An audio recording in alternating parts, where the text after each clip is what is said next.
হঠাৎই পার্টিতে উপস্থিত হয়েই সকলের সামনে কঠিন সত্য জানিয়ে সূর্যের আনা সৎ মাকে বাড়ি থেকে তাড়িয়ে দিল লাবণ্য।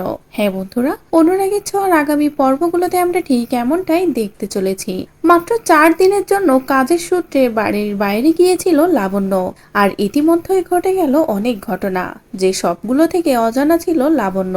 স্কুলে সোনা ও রূপা এমন একটা কাণ্ড ঘটায় যার কারণে সূর্য কঠিন সিদ্ধান্ত নিয়ে সোনার জন্য সোনার সৎমাকে বাড়িতে আনে। আর এমন ভাবে আনার প্ল্যান করে যেখানে সবাই ভাবে যে আজকের দিনটা খুব সুন্দর হতে চলেছে।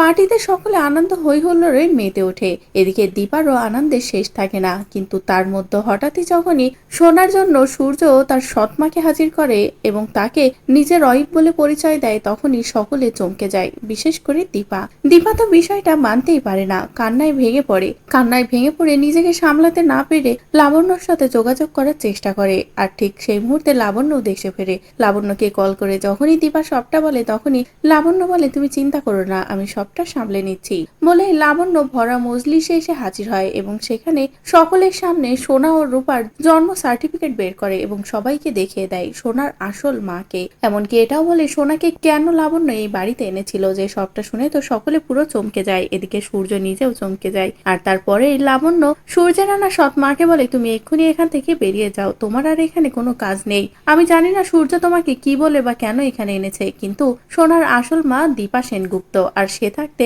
সোনার জীবনে অন্য কেউ আসতে পারে না, অন্য কেউ সোনার মা হতেই পারে না। যে কথা শুনে সকলে পুরো পিছিয়ে যায়, সকলে এক প্রকার ভয় পেয়ে যায়। তো বন্ধুরা, এভাবেই যদি পার্টিতে সকলের সামনে এসে হাজির হয়ে কঠিন সত্য জানিয়ে লাবণ্য পুরো খেলাটা ঘুরিয়ে দেয়, সৎমাকে তাড়িয়ে দীপাকে রেখে দেয় নিজের বাড়িতে, তাহলে সেটা দেখতে তোমাদের কেমন লাগবে কমেন্ট করে জানাও।